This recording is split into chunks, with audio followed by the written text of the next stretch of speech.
Un email y cordial saludos a todos los televisores que se vienen conectando a través de esta aula Zoom y todas las redes sociales. El día de hoy, continuando con nuestras jornadas académicas del Cafeteando Jurídicamente, tenemos en la palestra al doctor Eloy Andrés Espinosa Saldaña Barrera, destacado jurista nacional e internacional. Comentarles que nos estará comentando un tema bastante relevante de actualidad jurídica. Hablamos la condena a Alejandro Toledo. Comentarles que el doctor es ex vicepresidente del Tribunal Constitucional del Perú, doctor con mención sobresaliente en Summa Cum Laude, premio extraordinario por la UNED Madrid, España. Tiene un postdoctor en Derecho por la Universidad de Bolonia, Italia. Profesor visitante o conferencista invitado en el Instituto Max Planck del Tribunal Constitucional Federal Alemán, en el Ministerio de Relaciones Exteriores y la Fundación CONAC, Alemania. Perito por la Comisión Interamericana de Derechos Humanos. Muy bien, estimados doctores y doctoras, no olviden los cuatro reglas o los cuatro tópicos de nuestra sesión. Primero, los participantes deberán guardar estricto respeto hacia sus compañeros, ponentes y organizadores durante la ponencia. Se recomienda activar las cámaras para una participación más activa. No olviden activar la opción levantar la mano para pedir la palabra en el momento que se indique y desactivarla luego de participar. Las preguntas formuladas en clase deben ser precisas, relacionadas al tema y no casos particulares. Muy bien, estimados doctores y doctoras, le dejamos con el doctor Eloy Espinosa, mi buen doctor. Un honor tenerlo nuevamente por nuestra casa de estudios. Muchas gracias, Cristian.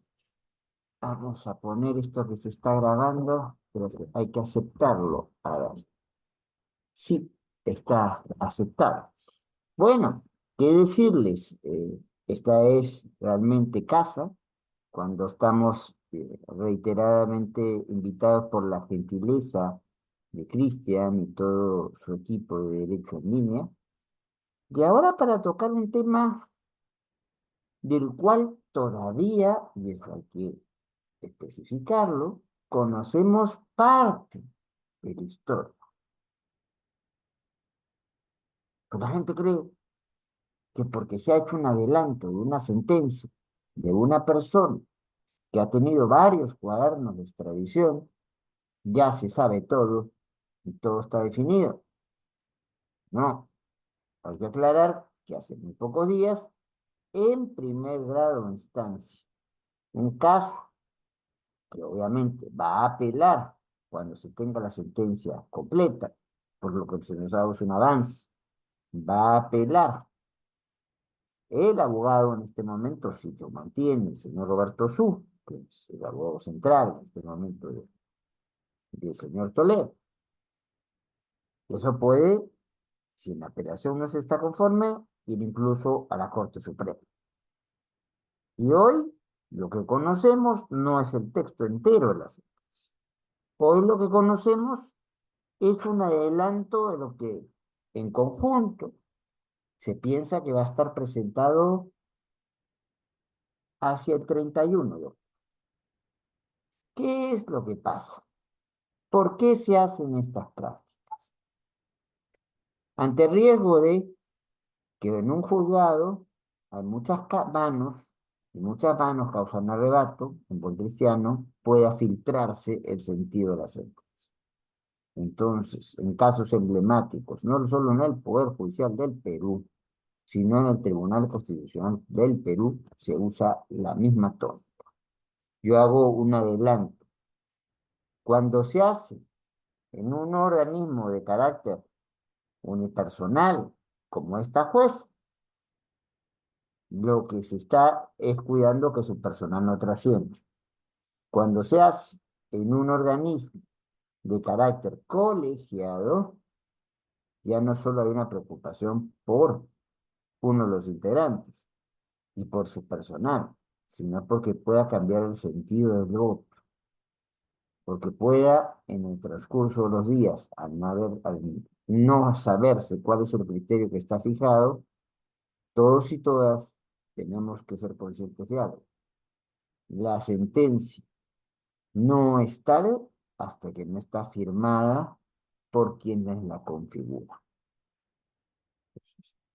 para evitar que haya cambios sorpresivos, como nos pasó alguna época en el Tribunal Constitucional, hubo una sentencia que tenía 5 votos a favor de un sonado caso que por motivos obvios, lo voy a decir. Pues se trata. Ya. Era como la canción de los 10 perritos. Yo tenía 10, me quedé con 9, de los 9 que quedaban pasaron a 8. Bueno, éramos 5. Y por diferentes razones, una persona que ya había votado se inhibió. Una persona que había votado en un sentido cambió el sentido de voto. Otra persona, pues lo mismo. Y desde allí en adelante se tomó la práctica de que vamos a asegurar un resultado y no exponernos a las presiones o a las filtraciones. Por lo cual, lo que vamos a comentar hoy no es un comentario completo. Vamos a tener la visión completa de la sentencia del caso Toledo en 31 de octubre, si es que se cumple con los plazos establecidos.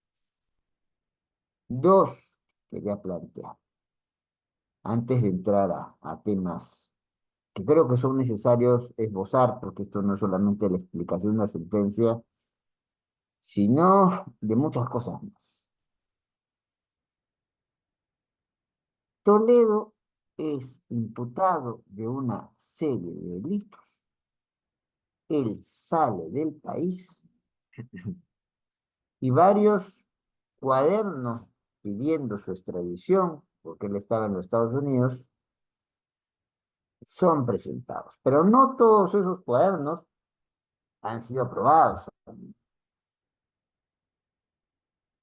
Aquí estamos hablando de una condena por calcular que se ha recibido 31 millones de dólares, una condena de 20 años, 6 meses, por los tramos 2 y 3 de la Interoceánica Sur. Esto se ha repetido mucho, hasta el cansancio, pero no sabemos muchas veces de qué se trata la Interoceánica Sur.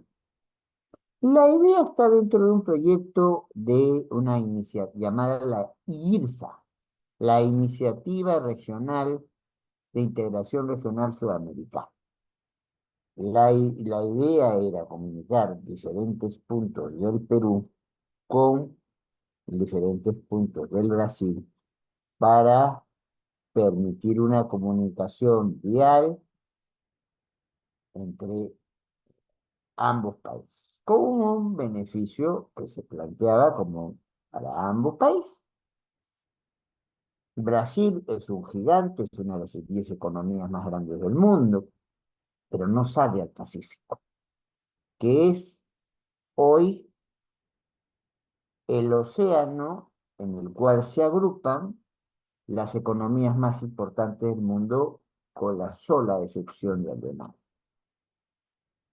O por lo menos están las economías, las dos más grandes, Estados Unidos y China, la tercera, que es Japón, y un conjunto de economías emergentes que están llamadas, por el nivel de crecimiento que tienen, a desplazar a algunos de los tradicionales países más ricos dentro de un contexto particular. Bien, ¿qué implica esto? Que había diferentes tramos. Había un tramo norte, que iba por buena parte del norte del Perú para comunicarse hasta un punto claro, el puente Ricardo Palma. Sí, precisamente aquel que saben los limeños, que es un puente construido muy bajito para la cantidad entonces los camiones que pasan por ahí, y el puente está ahora en reparación un día y en reparación otro día también. De ese puente precisamente. Había un tramo centro que llevaba desde ese puente, ¿para qué? Para no tener que tocar el centro de las ciudades y que precisamente la carretera no se convierta como lo que ha pasado con la carretera central, que es una avenida grande, y supuestamente era la comunicación más directa, más rápida del Perú con el centro del país. Y bueno, en el tramo de Vitarte, en el tramo de Ate, es como que uno cruzar una avenida un poquito más ancha y punto, porque hay negocios de un lado, negocios del otro, cuando se busca, y eso hace que gente por un lado, por otro, que cruza sin seguir las pautas, se pierde la esencia de lo que uno está buscando con una carretera. Y el tramo sur comienza desde el interior del Perú y tiene tres tramos. Un tramo lo se llama la Interoceánica Sur, que es el tramo 2 que parte de la ciudad de Urcos, en Cusco,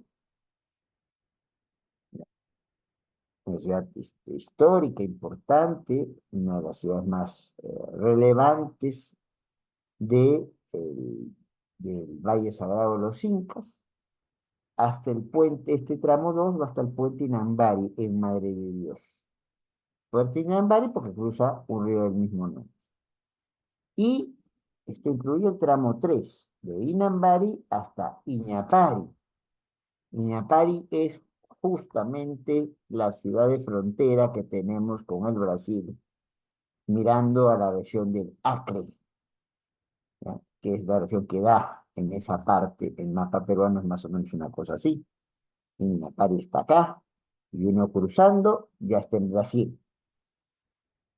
La idea era interconectar por diferentes puntos, porque la producción, los requerimientos desde Brasil para salir al Pacífico son muy grandes.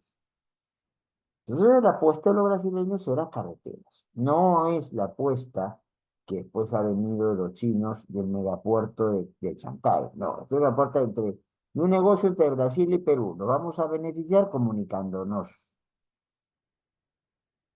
Y tan era interés el asunto de los brasileños que se presentaron todas las grandes constructoras de ese país continente a ver el caso específico. Pero esa no es la única posibilidad que hay que condenar, a que se puede condenar a Toledo. Toledo tiene otros procesos abiertos acá y cuando ya se había iniciado la discusión del tema Interoceánica Sur en los tramos 2 y 3 que acabo de describir, se ha autorizado dos cuadernos de extradición más. O sea, estamos viendo un adelanto del primer capítulo de lo que puede pasar con el expresidente Toledo, para que no haya una sorpresa. Ojo, ya vamos a ver cómo ocurren este tipo de cosas. En el caso de la señora, aunque es otro tema, la señora Eleni Parraguirre, la que fuera la segunda esposa de Abimael Guzmán y de Osman Morote, se está el día lunes dando a conocer una sentencia que podría significar una nueva cadena, sentencia de cadena perpetua. Pero ustedes ¿cómo es esto? Estamos como los norteamericanos que sumamos penas. Bueno, en el Perú la lógica es subsunción, salvo en ciertos temas. Y segundo lugar, la cadena perpetua en el Perú no es tan perpetua como nosotros creemos, pues, porque cada 30 años alguien que ha sido condenado a cadena perpetua se evalúa si hubo una real resolución o no. En realidad, es una cadena perpetua a 30 años por ver. ¿Qué quiero decir con esta última explicación, trayendo el tema y para ir al tema Morote? Que Toledo puede ser condenado por otros casos, además de este interoceánica, que impliquen incluso la sanción mayor a los 20 años y 6 meses que he estado recibiendo. Que esta es una sentencia de primera instancia, con lo cual va a ser apelada, ya anunció públicamente que va a ser apelada el abogado del señor Toledo, y en tercer lugar, que aquí no solamente está siendo acusado y condenado el señor Toledo, sino una serie de personas, y surge la discusión sobre dónde está la implicancia de cada quien en esta situación en particular. Me voy a ir explicando ya. ¿Tenemos una necesidad histórica de comunicarnos con Brasil? Sí. Se planteó entonces entre los años 2013 y 2014 establecer, porque Brasil es mucho Brasil, para salir al Pacífico, establecer una serie de rutas por las cuales de diferentes lugares del Perú, al salir al Pacífico, entroncasen con algo que Brasil sí tiene bastante avanzado, que sus sistemas de carreteras desde el Acre, una de las zonas de la selva, que ya con Madre de Dios, eh, la región Madre de Dios en el Perú, y con la zona norte de Bolivia. Pero como Bolivia no tiene salida al mar, digamos que a los brasileños el asunto en términos geoestratégicos no le interesaba demasiado. Y no se quería en ese primer momento depender de alguna potencia de fuera del contexto de relación peruano-brasileña para hacer la intercomunicación. Es, entre otras cosas, el fracaso de esta alternativa de la interoceánica la que nos lleva a que hoy Perú y Chile se hayan peleado, en buenos términos, ¿no? Pero peleado por tener el megapuerto, y el Perú había ganado el megapuerto. El megapuerto siempre se habló, pero no fue la primera alternativa para comunicación entre el Atlántico y el Pacífico, entre Perú y el Brasil. Esta fue la primera alternativa. Y Toledo es procesado por muchos otros casos, pero ese es el primero que yo. ¿Qué es lo que se supone que ocurrirá? En el caso peruano, como bien conocemos, hay una oficina una repartición pública que se llama Proinversión. Proinversión es como el espacio que recoge las iniciativas que pueda tener Cristian, que pueda tener Liz Stephanie, que pueda tener Aidan, de iniciativas de desarrollo en diferentes partes, en este caso del Perú. Ve si estas iniciativas encajan con los planes, con los proyectos, con las prioridades a nivel nacional, y los ofrece en el mercado, los vende en el mercado. Y eso no hay que asustarnos. En la economía moderna y el modelo constitucional peruano, que es economía social de mercado, el Estado no es todo, pero tiene sus cuotas importantes en el desarrollo de la inversión. Y una de esas cuotas importantes en el desarrollo de la inversión es juntar proyectos que puedan servirnos, pero los que puedan ser atractivos para inversión, sea para inversión pública o sea inversión privada extranjera. No olvidemos un dato gravísimo en el caso peruano. Entre 1.400 y 1.600 millones de dólares, de miles de millones de dólares, perdón, que se debe para poder hacer cubrir el déficit, no, entre 140.000 y 160.000 millones de dólares que se debe para cubrir el déficit de infraestructura que tiene el Perú entre 2016 y 2025. ¿Cuánto hemos avanzado? A julio de 1924, solo el 54% de los proyectos priorizados. Y ojo, en el 2015 no se hacía cálculos sobre ChatGPT. Y hoy ChatGPT, si ustedes han leído el periódico hace 2 días, ChatGPT ya no es el sistema, digamos, con más proyección dentro de la inteligencia artificial. Han surgido otros dos más. Y si estamos hablando de comunicaciones, En muchos casos, el asunto no va a ser una carretera. La comunicación puede ser virtual. De hecho, una carretera, y por eso no es casual que la propuesta del megapuerto venga de la mano con la posibilidad de construir vías férreas, es mucho menos lo que moviliza un transporte en un camión que en un tren.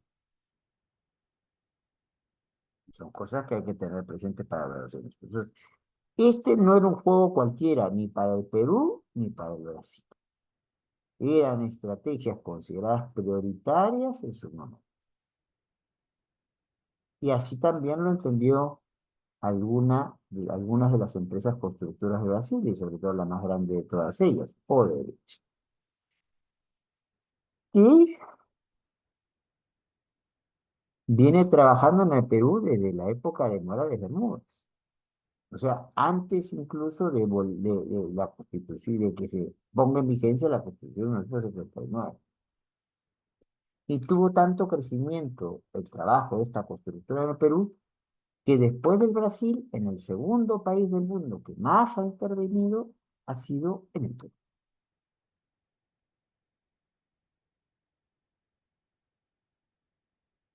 Ahora, la diferencia es que el primer presidente que tenemos condenado por Odebrecht, por asuntos vinculados a Odebrecht, es Toledo, el cual no se han visto todos los casos.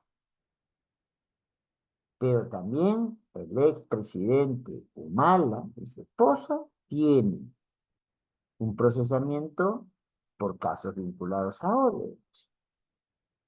Se están pidiendo, el fiscal correspondiente está pidiéndole al Poder Judicial 30 años de cárcel para el señor Humala y 36 para la señora Heredia. Está el procesamiento por casos vinculados a Odebrecht del expresidente Pedro Pablo Kuczynski, quien, tomando en cuenta sus condiciones de salud y su avanzada edad, no se le ha metido en una cárcel, se le ha puesto en detención domiciliaria. Él solamente sale con permisos. Y, no sola, y este nivel de corrupción de Odebrecht no solo se proyectó a presidente, sino se jugó con campañas electorales.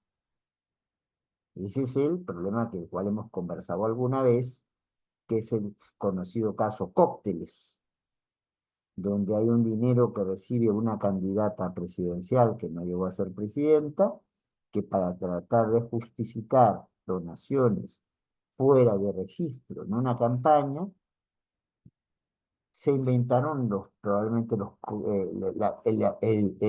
las reuniones a las cuales asistir era la asistencia más cara del mundo.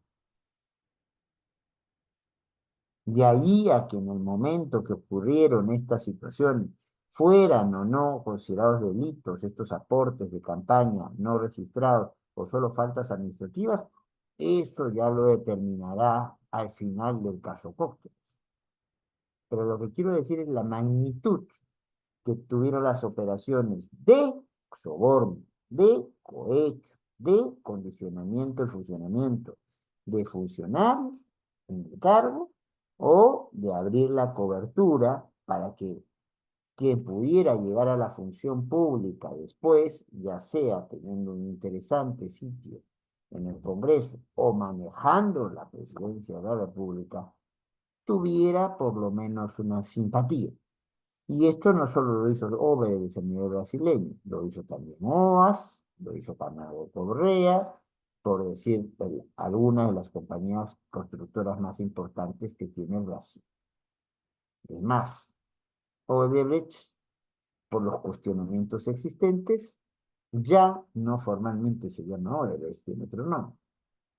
Y para librarse de la situación efectiva de cárcel, el director de Odebrecht ha tenido que acogerse a la confesión sincera, como la llamamos en nuestros países, o colaboración eficaz, como la llamamos nosotros, para librarse de los 19 años de cárcel que le toca. Y no es como aquí se dice que Toledo es el primer presidente que va preso por Odebrecht. Mentira.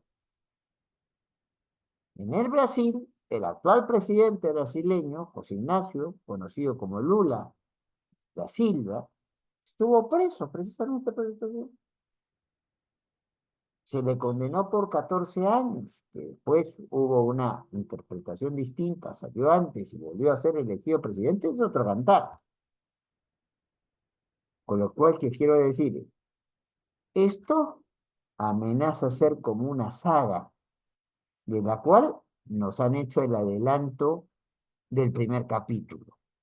Y no sabemos, como pasó con algunas sagas que hemos visto en el cine y en la televisión, no sabemos si es el verdadero comienzo, si estamos a la mitad o nos están poniendo la tercera parte de las.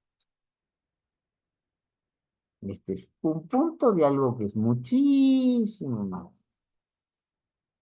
Y eso hay que tenerlo presente. Y es una sentencia que no conocemos hasta su totalidad. Conocemos solo un aspecto, el día 31 nos van a contar toda la sentencia y probablemente tengamos, Cristian, amigos, amigas, que volver a conversar sobre el tema. ¿Qué es lo que se supone que ocurrió aquí? Y esto es bueno tenerlo presente. Toledo hoy alega que él nunca supo de la negociación y que no tenía por qué saber, porque Toledo no trabaja en preinversión y las decisiones que toma Proinversión de asignar el proyecto a alguien, alguna constructora como Odebrecht, no es directamente su responsabilidad. Toledo, en algún momento, y sus abogados han señalado, ¿acaso tienen una foto o un video mío recibiendo el dinero, como pasaba en la época de los 90 con Montesinos, que llevaba a la salita del zinc a las personas para darle un maletín con dinero, iba contando delante de ellos, mira, ¿cuánto te voy dando? No. Entonces, yo no fui, dirá Alejandro Toledo. ¿Quién fue? Fue un alguien con el cual yo creía, un socio, un amigo, el señor Joseph Maiman, ya fallecido por cáncer. Joseph Maiman es peruano de nacimiento, pero con familia israelí, y es un típico caso donde se permite la doble nacionalidad, y él asume esa doble nacionalidad. Es un tipo que se dedica a los negocios. Según lo que uno puede ya detectar de su biografía, a los buenos negocios y a los malos negocios. A los negocios limpios y a los negocios, digamos, no tan limpios, ¿no? ¿Y qué es lo que ocurre? Toda la ruta del dinero o la ruta del crimen le ha llevado a pensar a Fiscalía y ha convencido a la jueza de este caso que en la asignación de lo que es el tramo Urcos, Puerto Inambari, y la asignación de ese tramo, desde el tramo Puerto Inambari a Inambari, o sea, a la punto frontera con el Brasil, esto se saca a una licitación que ya estaba amañada. Es como que si yo dijera, voy a sacar un curso de capacitación, pero la asociación tiene que tener como primera palabra en su nombre derecho, como la segunda palabra en su nombre en y como tercera línea.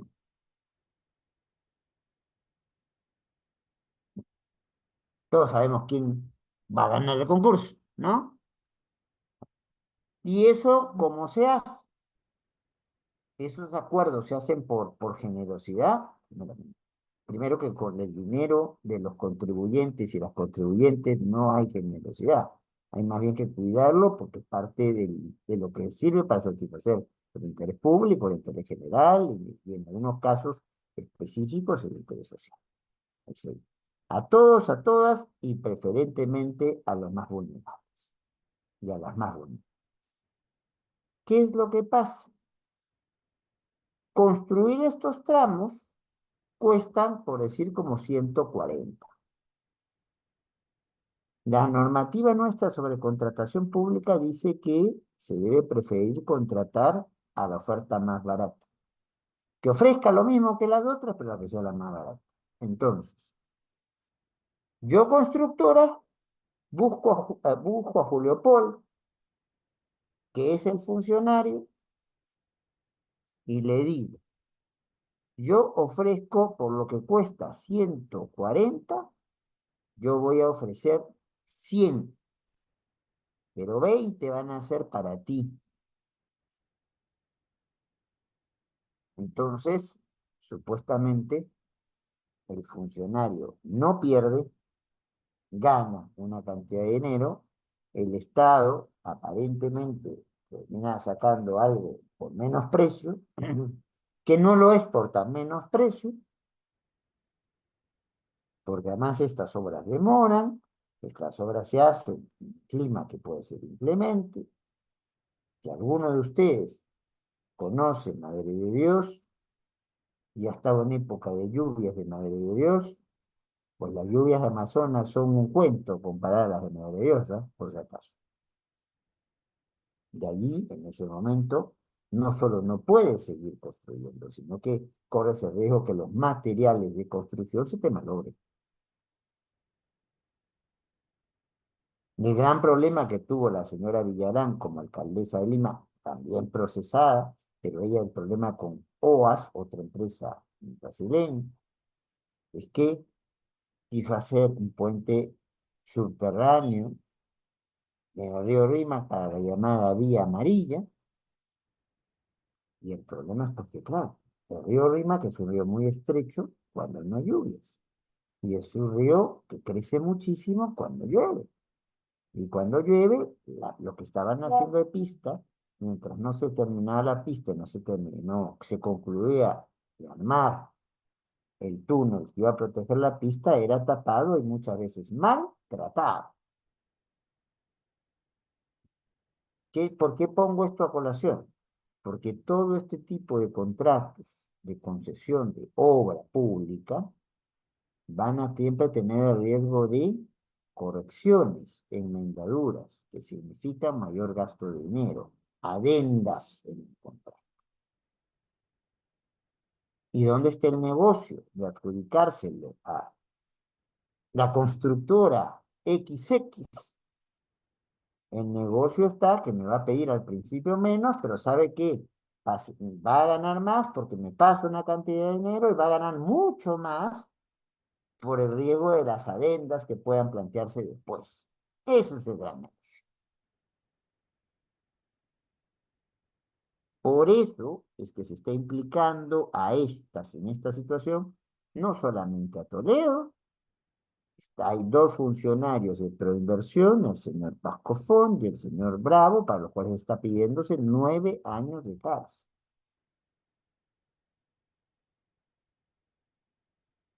Pero entonces, si Toledo no manda directamente en Proinversión, ¿por qué se implica a Toledo y se le pone 20 años y 6 meses?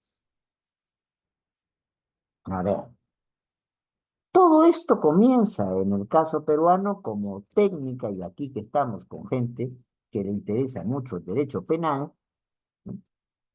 Comienza con la postura que cambia la visión de la comprensión del gran crimen organizado, que no solamente es narcotráfico. Hoy el narcotráfico es un primo pobre frente a lo que se hace con la minería ilegal, la tala ilegal y los evidentes supuestos de corrupción.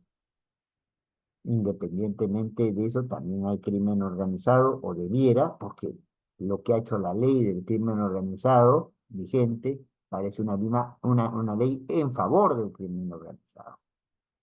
Es incomprensible que la extorsión y el sicariato ya no permitan hablar de organización criminal. Y eso es lo que se ha planteado. 49 delitos han sido sacados de la lista, fueron sacados de la lista de los que podían configurar una organización criminal. Pero a lo que vamos es a esto. Desde el caso Fujimori, estoy hablando de Fujimori Alberto, el expresidente recientemente fallecido, el Perú acoge la teoría de Klopfenstein, un autor alemán muy famoso, que va a hablar de la teoría del dominio del hecho. ¿Qué se quiere decir con eso? Hasta antes de su formulación, bueno, hay una formulación parecida, que es la de Jacobs, no igual, pero el Perú optó por Roxin y no por Jacobs.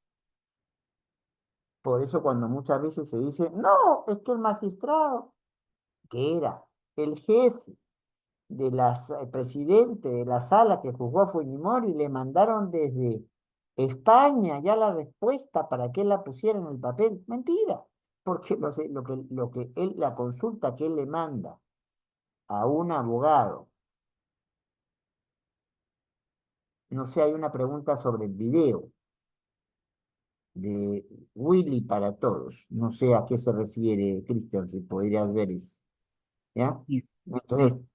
Qué pena. ahora, lo que le planteaban los amigos españoles era, sigue la teoría de Jacobs, asume que el presidente es un colaborador, un facilitador, un instigador de cierto comportamiento delictivo.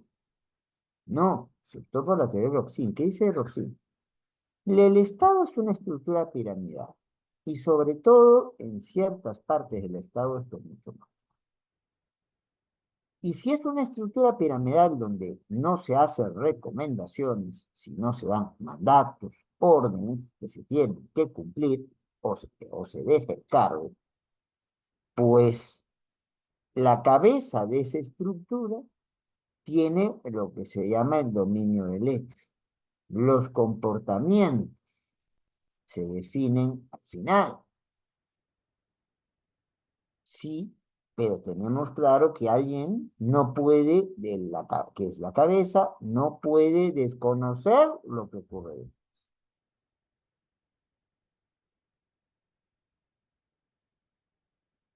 Y ahí viene la teoría. Si yo mantengo dentro de las fuerzas policiales a un grupo de alto rango de policía, los condecoro por sus buenos desempeños al país, presiono en el Congreso para que mi mayoría congresal apruebe en una ley sorpresa llevada prácticamente en la noche para dispensada de comisión, de trámite de comisión y dispensada de lectura del acta, que son los típicos mecanismos de control que hay en el esquema un Congreso unicameral. Todo pasa por comisión, salvo unas cosas excepcionales, y todo no se resuelve en el día, sino con una lectura de, del acta de lo que se vio en la sesión anterior. ¿Para qué? Para evitar pronunciamientos apresurados. Pero no, aquí, en el caso peruano, hubo un grupo paramilitar llamado Colina, que era conformado por miembros de las fuerzas policiales, a los cuales se les asciende, a los cuales cuando se acredita que estarían involucrados en la comisión de delitos, se emite una ley diciendo, sí, pues, puede que su comportamiento haya sido delictivo, pero la unificación de nuestra patria, se dicta la ley 26.459, si no eran los infiel, y se les amnistía. No se le indulta como el señor Fujimori, que era perdón de la pena, ¿no? Es perdón de olvido.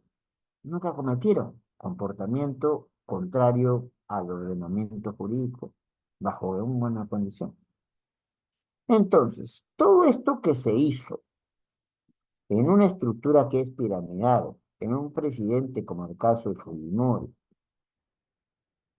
que decía yo soy quien mando el país y que además es, como todo presidente de la República o presidenta de la República, en el caso de la señora Boluarte, hoy en día es jefe de las Fuerzas Armadas, comandante en jefe de las Fuerzas Armadas y las Fuerzas Policiales del Perú, ¿podía desconocer que todo esto estaba pasando dentro de su institución? No, tiene el dominio del hecho. Vamos a la situación concreta. Proinversión es una gran vendedora de proyectos. Coloca como quien coloca ciertos productos en el mercado para ver quién compra. Y esos productos en el mercado los va a supervigilar su promoción en parte. Casi son los que están detrás, o sea, las diferentes reparticiones públicas, las que van a ver, las que se van a interesar, y lo más importante, en contratación pública, las que van a dar el visto bueno para ver si la obra está bien, regular o mal hecha.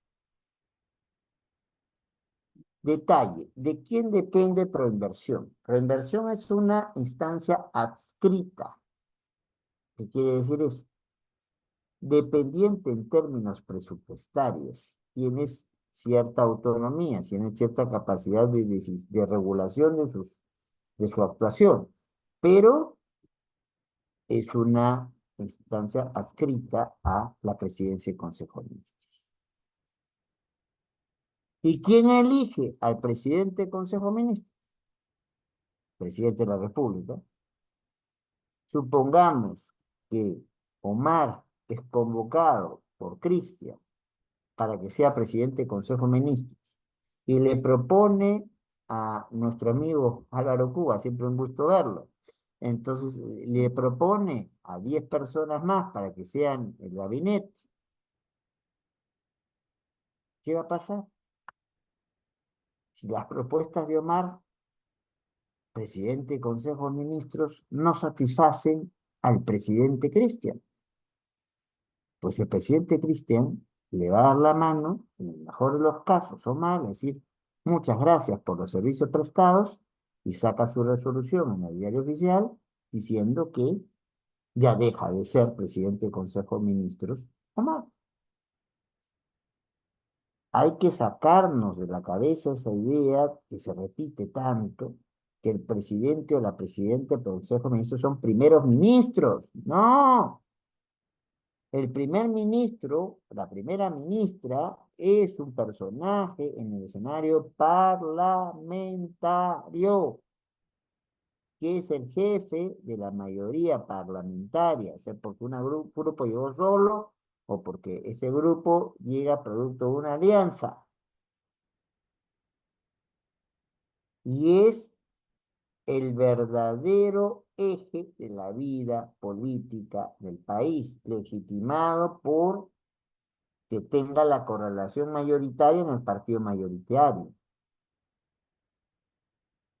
El señor Ayancén tiene esa situación dentro del del Consejo de Ministros, tiene esa situación de ser el jefe de la mayoría parlamentaria. Si la señora Boluarte ni siquiera tiene bancada parlamentaria. El presidente del Consejo de Ministros, la presidenta del Consejo de Ministros, es lo que bien han llamado los argentinos, que tomaron elementos en su reforma en 1994 para su constitución, de nuestra carta en 1993, es un ministro coordinador, punto. Es alguien que le permite articular a un equipo de personas con rango de ministros de cara a quien preside, y que tiene que ser de plena confianza de alguien de quien preside. Pierde esa confianza, perdemos el cargo de presidente o presidenta del Consejo de Gobierno. ¿A qué va con este tema? Si Toledo es quien designa a presidente del Consejo de Ministros y Proinversión depende, siquiera presupuestalmente, de la presidencia del Consejo de Ministros, la teoría es, ¿cómo puede decirse que Toledo no sabe de una cuestión como esta? Siendo no doctor en economía, sino una serie afín de pues, gestión para el desarrollo, pero de una de las universidades más importantes del mundo, como la Universidad de Harvard. O sea, yo gobierno, pero no tengo idea de qué se está haciendo al costado. Y yo, porque la propuesta de la defensa de Toledo es que Toledo tiene un amigo, este personaje, Joseph Maiman, que me referí al principio de mi exposición, que es a quien va a buscar Odrebes y a quien le da el dinero. Que él no sabía nada. Que Maiman tenía amigos dentro del aparato estatal y por eso se saca la obra del tramo 2 y el tramo 3 dentro de la carretera interoceánica sur, pero que Toledo estaba en Palacio sin enterarse que esto ocurría. Por la naturaleza del cargo, no es posible entender que no se enterara. Conclusión del fiscal que la jueza asumió otro.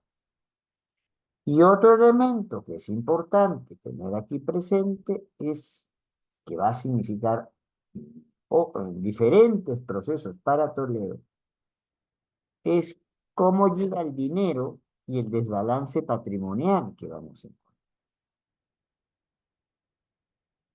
Toledo era dueño de una casa en un barrio residencial, yo diría muy residencial, barrio de Camacho, pero nada más, y en una casa que no había terminado de pagar. Durante su gestión presidencial no solo termina de captar una casa, sino que aparece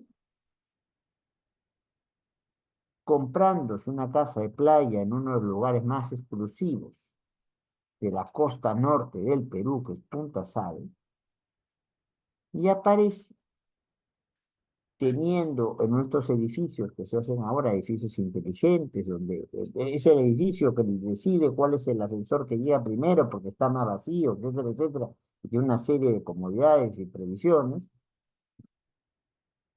en alguno de los edificios más modernos de Lima, en la avenida El Derby, relativamente cerca a su casa. ¿Cuál es la primera respuesta de todo? La primera respuesta es que estas cosas se compran porque su suegra, Eva Ferdinand, que es belga de nacionalidad, pero de origen judío, fue una víctima del Holocausto, de la matanza de población judía, que fue mucha. Se calcula que unos 6 millones de personas de origen judío fueron asesinadas, ya sea por disparos, por los cámaras de gas o las diferentes fórmulas de los campos de concentración en el periodo de la Segunda Guerra Mundial. Y claro, a las personas que quedaron se les indemnizaron. Pero basta ir a la ciudad de Bruselas, donde estaba el departamento de la señora Fernandez, para darse cuenta que vivía en un departamento que vivía en estas estratificaciones odiosas pero gráficas, que vivía en un departamento de clase media baja en Bruselas.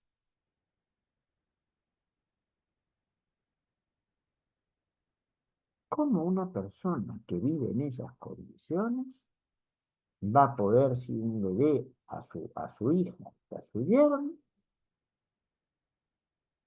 una casita en Punta Sal, terminar de financiar una casa muy grande en la noche, y va a poder justificar comprar los pisos que se compraron en el edificio de Claro?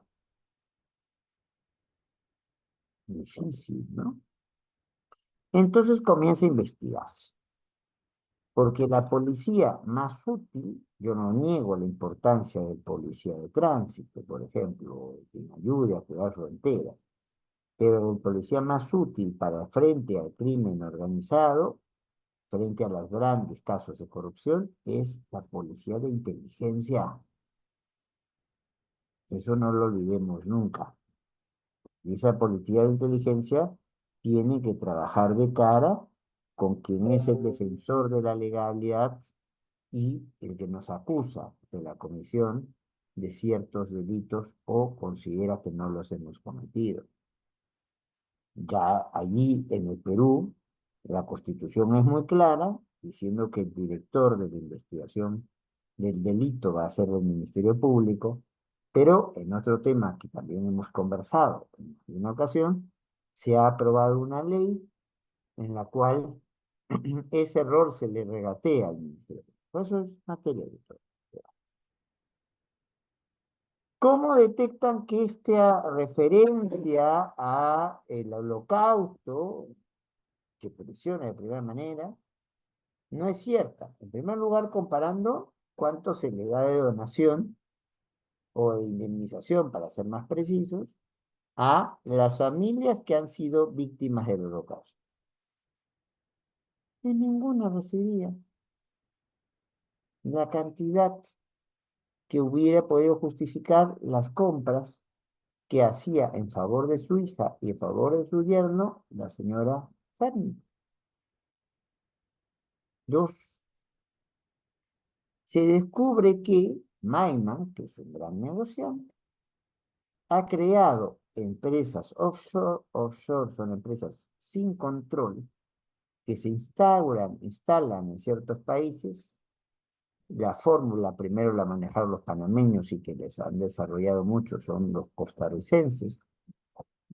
Aquí se trata de empresas offshore en Costa Rica, en la cual el país que tiene poco, el Estado que tiene poco dinero para invertir, consigue que se pueda colocar cualquier empresa con tal que pague sus impuestos en el país donde domicilia y puede hacer prácticamente cualquier actividad.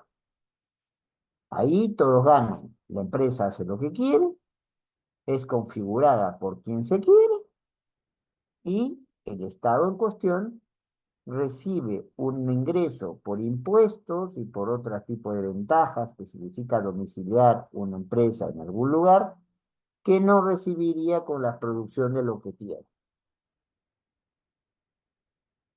Pues se descubre que Maiman ha creado básicamente una empresa a la cual le ha puesto el nombre Ecoteva. Y a través de esa empresa Ecoteva es que recibe el dinero de Odebrecht y comienza a comprar los bienes a nombre de la señora Fernández. Esa es la estrategia para no aparecer directamente, como ya se veían en los videos. Yo te estoy dando la plata, te estoy poniendo el cerro de dinero delante tuyo. No, no. Toledo formalmente no se entendía. Era Maiman quien hacía las transacciones, lo ponía en una empresa offshore y esa empresa offshore le giraba para comprarle bienes a nombre de la señora Femen. ¿Por qué? Y aquí está el ámbito de la especulación. Recuerden que Toledo, antes de su matrimonio con la señora Elian Carp, tuvo una hija de nombre Saraí, a la cual no quería reconocer en un principio, después, ante la presión, se vio obligado a reconocer, pero si el paquete de las cosas que usufructuaba Toledo y Carp venían de la madre de Carp, la hija Saraí no tenía ninguna posibilidad de heredar. De las hijas de Toledo, las que tenía posibilidad de heredar fue la hija que se tuvo en el mismo matrimonio de Toledo y Carp, la chica, la señorita de nombre Chantal. Limpiamos el dinero, sacamos del paquete hereditario a quienes no queremos meter hacemos que esto llega porque soy un buen inversionista del dinero del holocausto, y cuando se descubre esta triangulación de dinero, dicen, no, yo no soy, estas son cuestiones de Maiman, que es un gángster, como lo ha dicho hace muy poco el expresidente Toledo, con la buena, inocente señora Fenelon, a la cual era amiga de Maiman, y Maiman, pues, de generoso, le daba esta cantidad de dinero.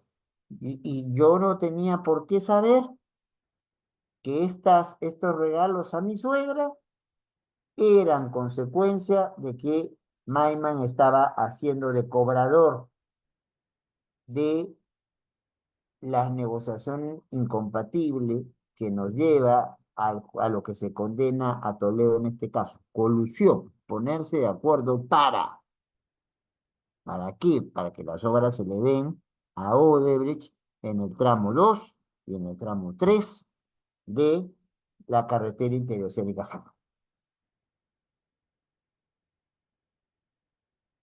Y por eso, ahora, tendremos que ver con más detalle la sentencia cuando se nos entregue completa para ver hasta cuál es el grado de responsabilidad, por ejemplo, de dos funcionarios de proinversión a los cuales se les está acusando e imputando 9 años de cárcel, cuando en principio Proinversión es un colocador de proyectos y no un director y menos un supervisor de proyectos.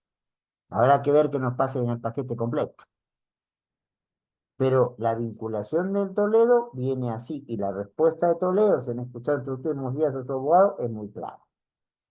Algunos de los delitos que se le podían marcar han prescrito. Ya pasó el tiempo como para que se les pueda iniciar una acción. Sobre colusión no, y por eso han recostado todo sobre colusión, y en la colusión no pueden probar que Toledo haya participado. A lo más pueden probar es que es el yerno de una suegra generosa y que recibía los aportes de un señor que él consideraba su amigo, pero que ahora siente que lo ha traicionado y que era un gángster, pero él no lo sabía en eso. Pues creo que el caso es bastante fácil de comprobar, que yo sí sabía lo que hacía mi amigo, ¿no? O a mi amigo le iban a buscar para sobornarlo si es que no hubiese una teoría de dominio del hecho, una estructura piramidal donde finalmente ciertos funcionarios en la administración pública con una orden presidencial no iban a hacer lo que les decían que tenían que hacer.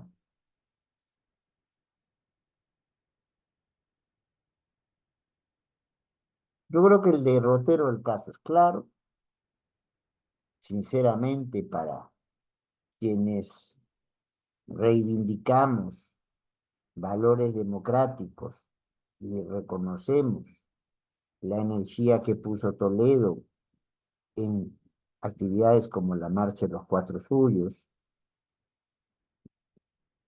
Es doloroso ver que alguien que articuló a fuerzas de derecha, de centro, de izquierda, para recuperar un escenario plenamente democrático, para asegurar librarnos de la corrupción montesinista.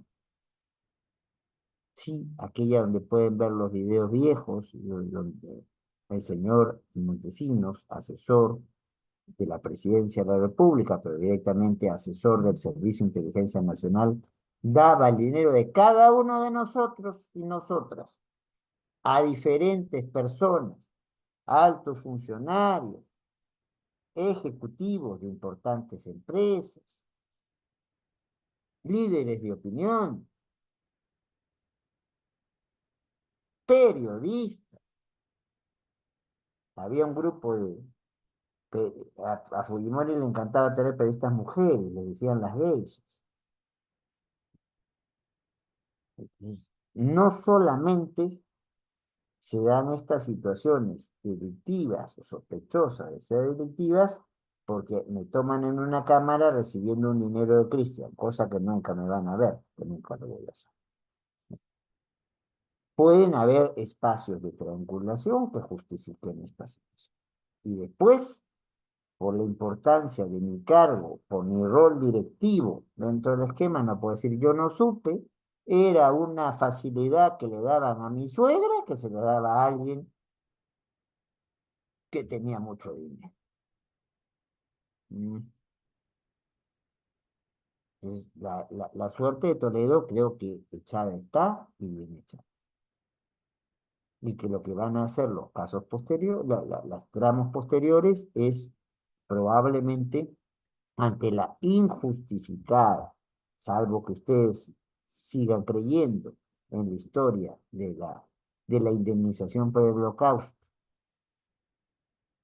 el enriquecimiento indebido, por lo menos por no justificado, y la consideración de que los bienes comprados es un lavado de activos, teniendo como delito fuente al enriquecimiento indebido, no está suficientemente acreditado. Creo que no hay que ser penalista para darse cuenta por dónde van los tiros. Lo que habrá que ver es cómo sigue este proceso, si el señor Su, como abogado, convence de esta teoría donde no fue Toledo, sino fue Maiman, que le pasó, que encubrió los dineros que recibió indebidamente, pasándole bienes a la señora Fernanbury. Toledo solamente era un yerno agradecido. Si esto no lo creemos o no lo creemos. ¿Y qué otros casos vienen? Con lo que les quiero decir, y para ir terminando, para no pasarme el tiempo, son básicamente tres cosas. La primera es que estamos viendo el primer capítulo de unos cuantos de llámenlo ustedes así en términos que ahora suenan más a cinematográficos, de la saga Toledo Odebrecht. Esto no es todo el problema de presidentes del Perú, algunos fallecidos, como se nos ha dicho en el caso del presidente García, u otros muy mayores de edad, como el caso del presidente Kuczynski. Toledo no es el único, ¿eh?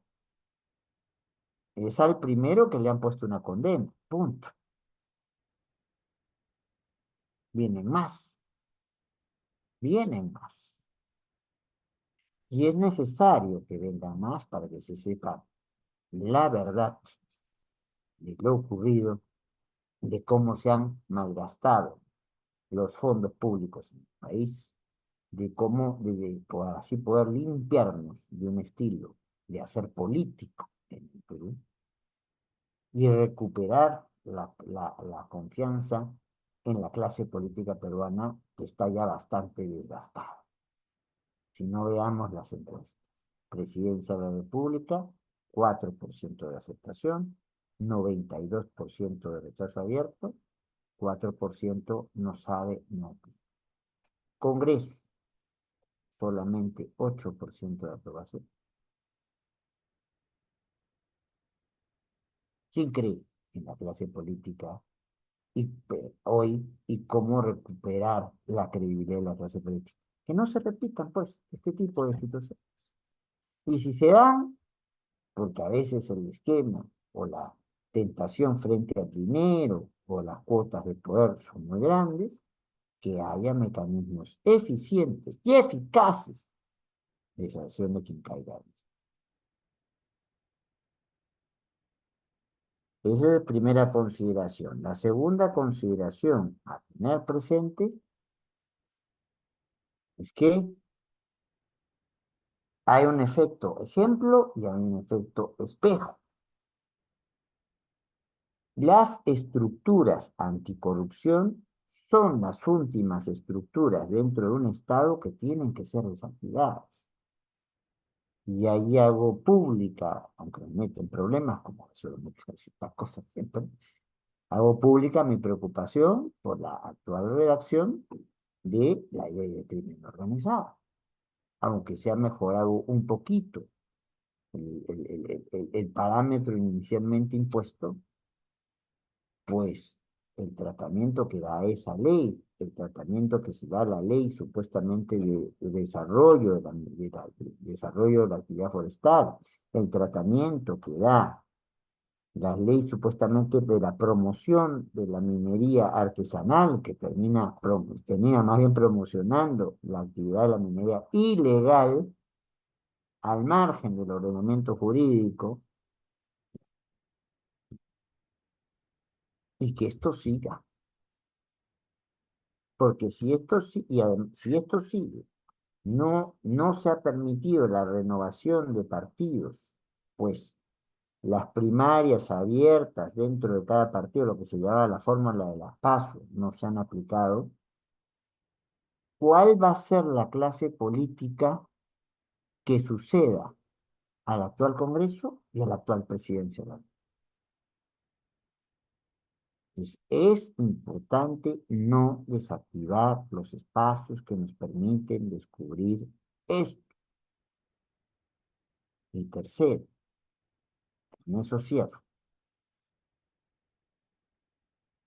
el poder en un Estado constitucional tiene que ser controlado, pero no solamente por instancias o por entidades de de la misma institución, de la misma administración pública. Los ciudadanos, las ciudadanas, tenemos el derecho de saber cómo se gasta o no se gasta nuestro dinero, cómo se gestionan o no se gestionan aquellos espacios que son para la atención de nuestras necesidades humanas básicas y que nos permitan alcanzar nuestro desarrollo humano integral, nuestros proyectos de vida. Esto no puede ser cosas que se hagan a escondidas o con poco conocimiento. Los norteamericanos hablan de el deber de accountability, de dar cuenta.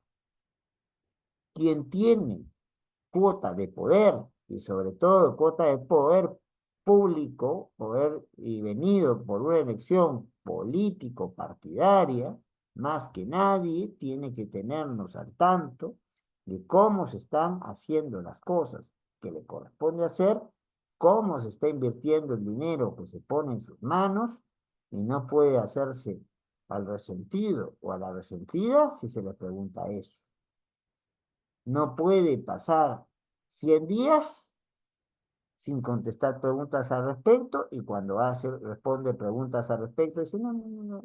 Renzo, tú solamente una pregunta. Omar, tú una pregunta.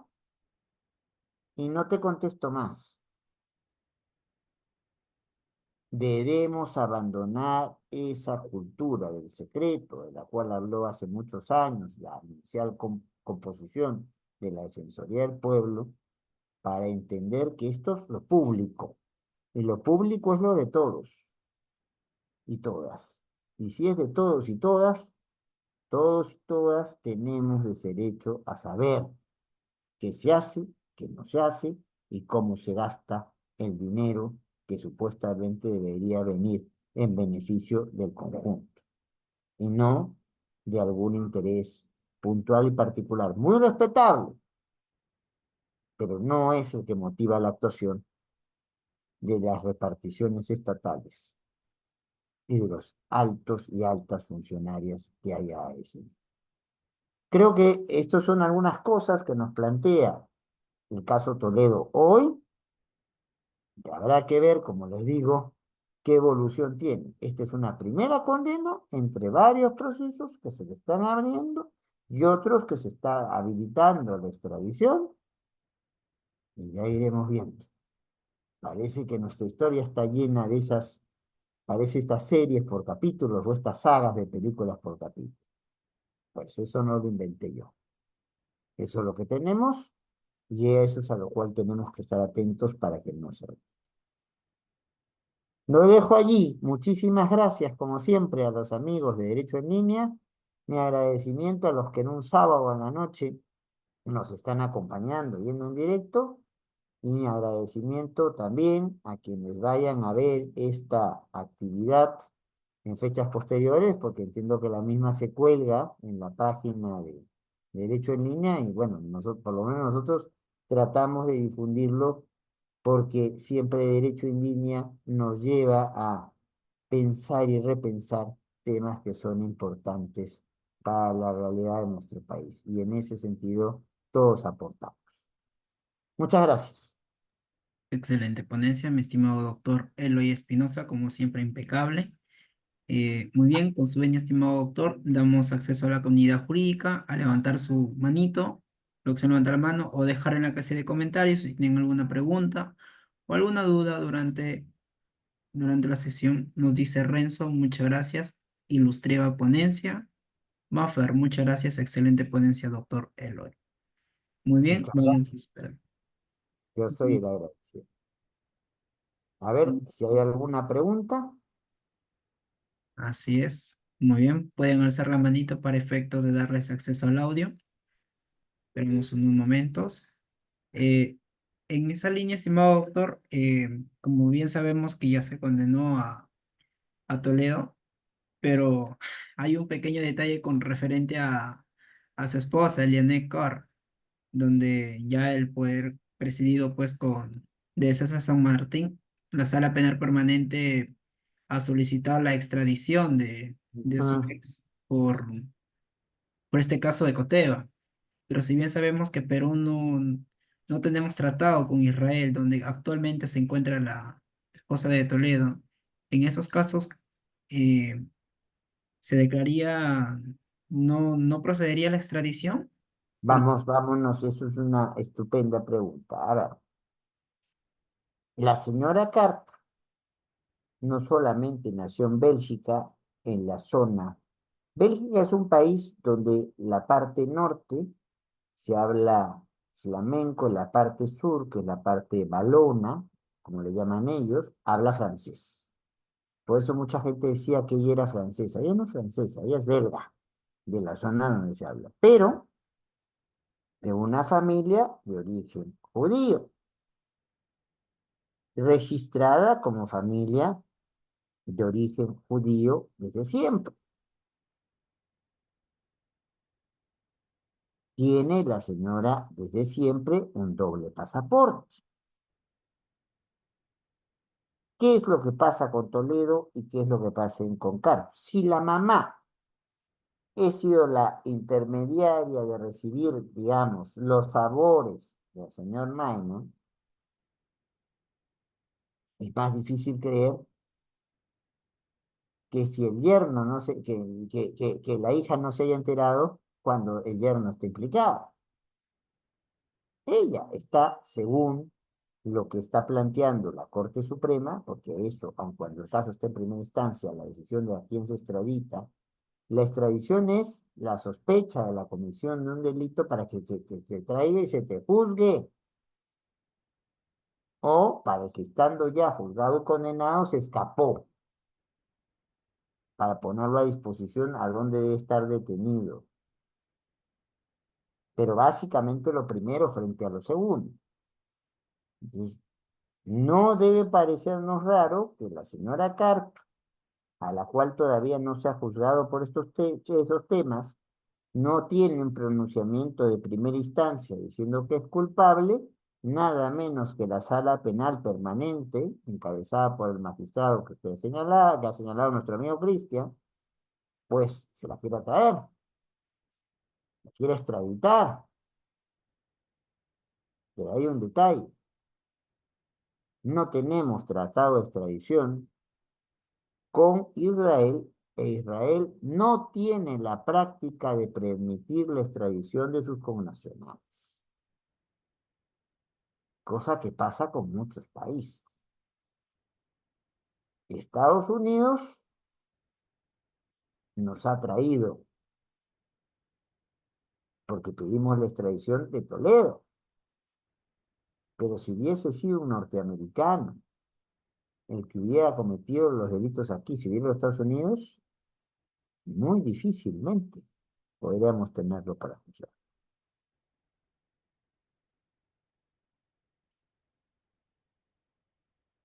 escenario complicado, porque si hay algún espacio jurisdiccional que trasciende fronteras, es el de la Corte Penal Internacional.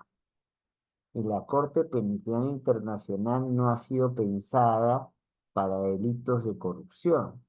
La Corte Penal Internacional ha sido pensada para delitos de graves violaciones a los derechos humanos. Léase genocidio, léase asesinato masivo de un grupo de personas, básicamente porque tienen unas mismas características. Cuando hay la confrontación entre serbios y bosnios, al jefe serbio se lo llevan, y claro, no lo juzgan porque aparece misteriosamente muerto en su cárcel. Pero ese es el papel de la Corte Penal Internacional. La deficiencia básica que tiene el derecho internacional es que no tiene instrumentos para obligar con la misma intensidad a los ciudadanos y ciudadanas de ciertos estados frente a los requerimientos de otros.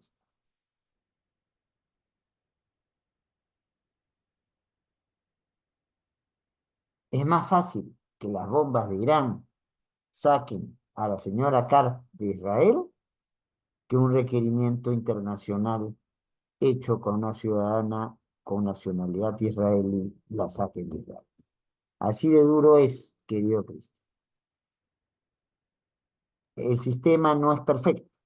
El sistema de lo que es el control del gran delito que trasciende a los estados específicos es todavía una tarea inconclusa.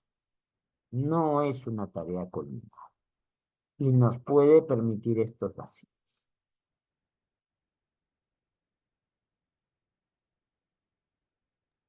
Muy bien, estimado doctor. Todo entendible. Le dejé un mensajito por el chat. Ah, la clave. Sí, Sí, doctor. ya es 05. Sí, ya lo vi. 05. Muy bien. Al parecer todo estaba entendible. Muy bien, tenemos a Hay Renzo. una manito, hay una mano de Renzo, sí. Excelente, Renzo. Te escuchamos. Doctor Eloy, muy buenas noches, Buenas coordinador, noches. buenas noches y los participantes. Gracias. Ilustrativa ponencia, doctor. Eh, una duda respecto a este pronunciamiento, ¿no?, del Poder Judicial. Si se llegara a declarar consentida y ejecutoriada este pronunciamiento, usted mencionó dentro de su ponencia que no hay cadena perpetua en el Perú. Haciendo una analogía con respecto a la edad de 78 años del expresidente, le están dando 20 años, ¿correcto? ¿Podría haber una excepción, un beneficio por su edad para que se reduzca esta, o quizá una suerte del Ejecutivo de indultar con respecto a la pena? Gracias desde ya por su respuesta. No, muchas gracias, muy interesante la pregunta, pero ojo, yo no he dicho que no hay cadena perpetua en el Perú. Yo lo que he dicho es que, habiendo cadena perpetua, se hace una evaluación cada 30 años para ver si quien fue condenado a cadena perpetua sigue preso o presa, o se ha resocializado y puede insertarse en la sociedad, que es distinto, son cosas diferentes. Dos, siempre está abierta la posibilidad, pero ya no de la amnistía, sino del indulto, que son dos cosas distintas. La amnistía, básicamente controlada por los congresos o por los parlamentos, implica perdón y olvido. El amigo Renz se va a considerar, porque hay un acuerdo, ¿por qué de congresos? ¿Por qué de parlamentos? Porque está después de este Renzo. Si no contesto una por vez, nos vamos enredando. Con todo gusto contesto tu segunda pregunta, ¿ya? Eh, si si consideramos, pues, que se ha cometido un delito muy grave Pero pues en aras de la reconciliación nacional, vamos a entender que no solamente te liberas de la cárcel, sino que no has cometido el delito. Y esa práctica no es nueva en el ámbito penal. También se usa en otros ámbitos del derecho. Todo el tiempo cuando una municipalidad a la cual no le pagan sus impuestos, sus tributos municipales, quiere hacer que le paguen un poquito o que comiencen a pagarle aquí adelante, ¿qué hace? Amnistía tributaria. La idea de la amnistía es borrón, cuenta nueva, no he tenido los problemas antes. Si el Congreso se pone de acuerdo y dicta una ley para amnistiar a Toledo, tendrá que acreditarlo, fundamentarlo, porque puede haber control político, sí, y también control jurisdiccional de esas veces. Ya hemos visto cómo amnistías dictadas en el Perú, a propósito de proteger a los que cometieron los execrables hechos de los Altos o la Cantuta, después han sido juzgados y condenados. Juzgados y condenados. El indulto es otra cosa. El indulto es lo que se hizo en el caso del ya fallecido presidente Fujimori. Creo que de manera irregular. Y ahí soy consecuente con lo que planteé. El indulto es cuando he conseguido que alguien haya sido condenado, pero producto de su condena, conseguimos una resocialización en la cárcel. Y entonces ya no tiene sentido que esté allí, menos en un estado como el peruano, donde tenemos un enorme problema de hacinamiento en las cárceles y donde calculo que hace 10 años no se construye ninguna cárcel de importancia. El anuncio más importante que se ha hecho a nivel de cárceles es que se quiere ampliar Chayapalca, una cárcel que ya existe. En el Perú más bien se han desactivado centros penitenciarios. El Frontón ya no lo es, San Lorenzo ya no lo es, San Jorge ya no lo es, ya hace muchísimos años. No, ninguno de los presentes, ni siquiera yo, probablemente recordemos que había una colonia penal en mitad de la selva, le llamaba el CEPA. La idea del indulto es, si uno ya está en pautas que puede resocializarse con su comunidad, pues ya no lo tengamos en la cárcel. O, por supuesto, el indulto humanitario, que es a lo que se acoge en su momento el señor Crucillat y lo que se acoge en su momento posterior el señor Felipe. El indulto quiere decir, sí te condené, pero te libero del cumplimiento de la pena.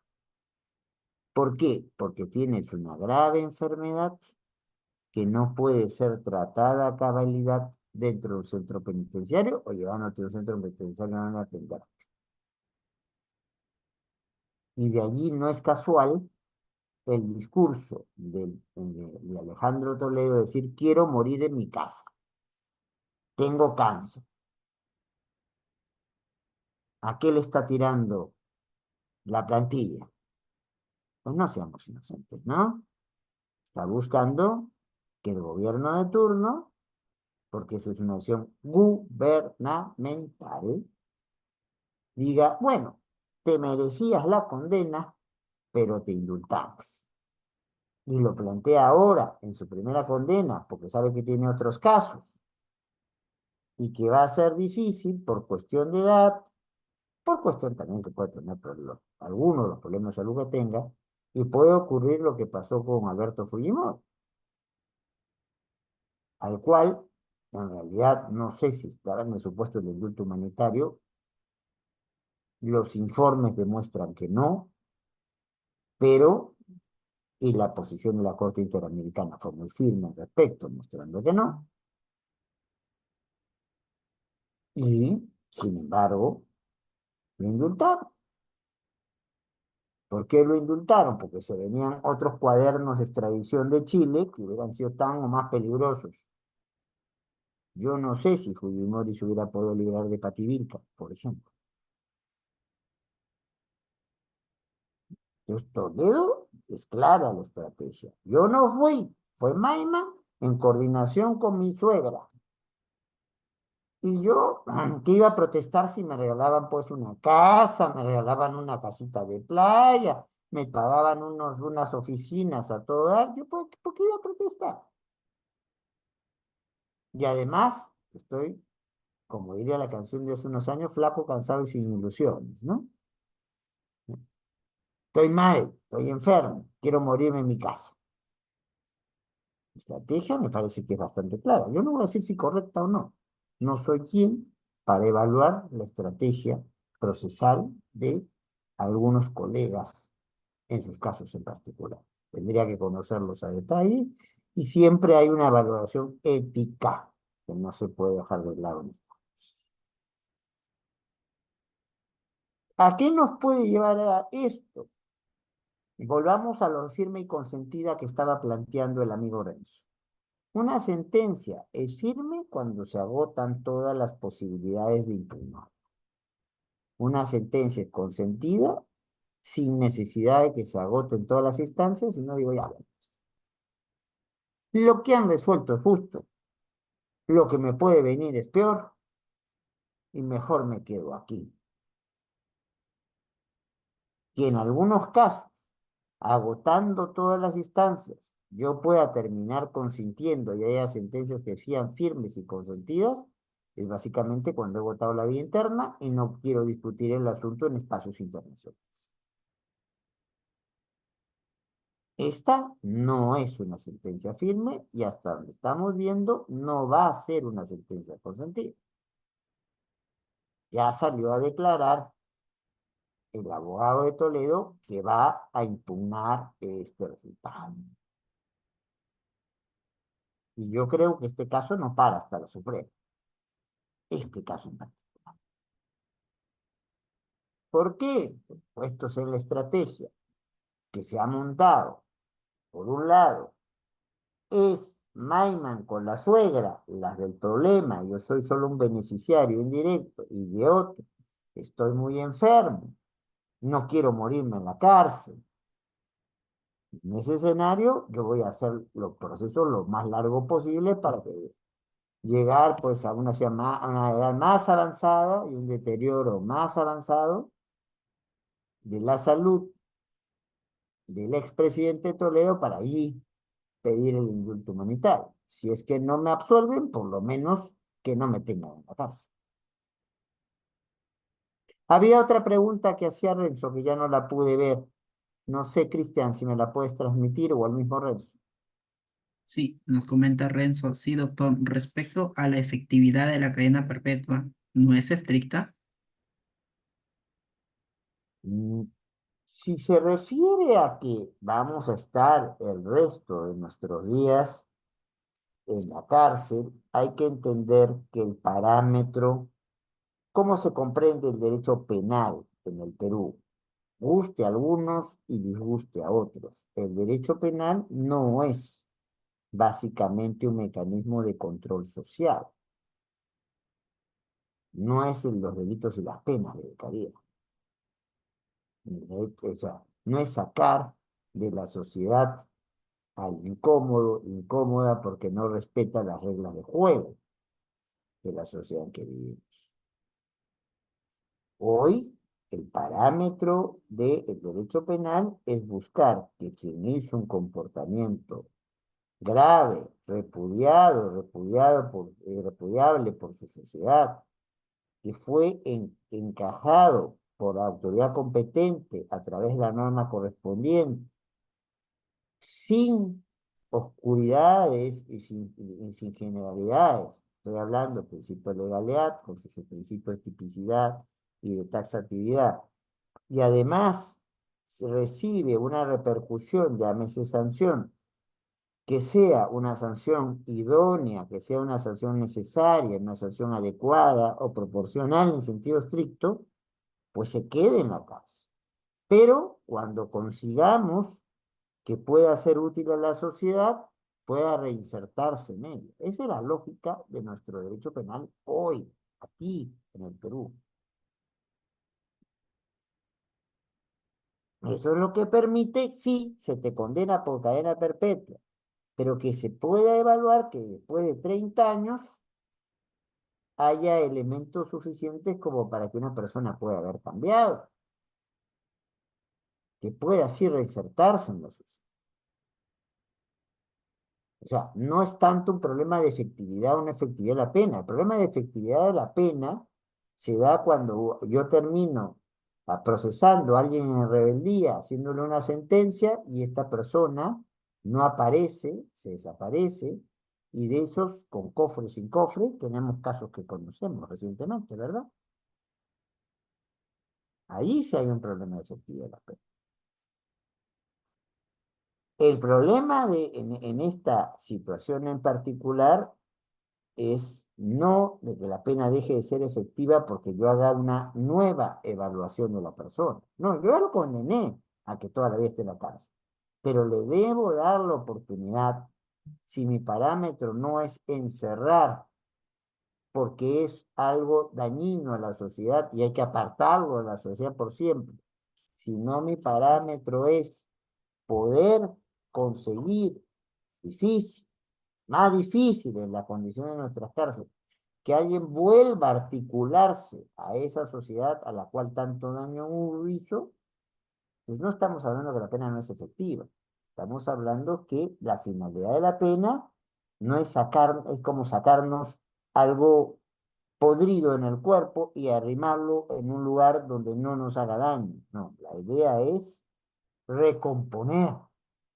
Y si la idea es recomponer, la pena de cadena perpetua no deja de ser efectivo porque no hay una evaluación cada 30 años para ver si estoy en condiciones de poderme reintegrar a la sociedad. Son planos distintos.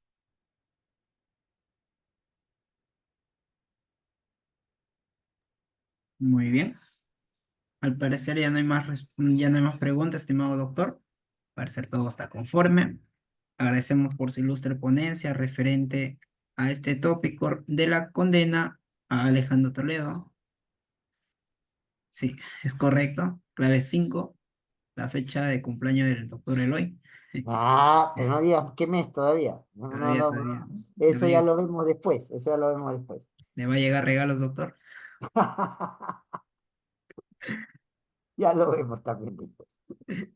Muy bien, estimado doctor. Con ello hemos concluido la sesión de hoy, Cafeteando Jurídicamente, número 28. ¿Algunas palabras de reflexión a modo de concluir? Bueno, siempre mi agradecimiento a Derecho en Línea por tener esta constante voluntad e iniciativa de que los problemas más importantes del país se discutan. Derecho en Línea no solamente ha hablado del caso Toledo, ha hablado sobre muchas leyes, sobre muchas sentencias, se ha puesto en el lugar de cómo se aplican por entero diferentes disciplinas jurídicas. Recuerdo cómo hace muy poco ha hecho un curso muy completo sobre derecho administrativo. Entonces, hay una preocupación en derecho en línea por el derecho y por los derechos que es muy de encomiable. Segundo,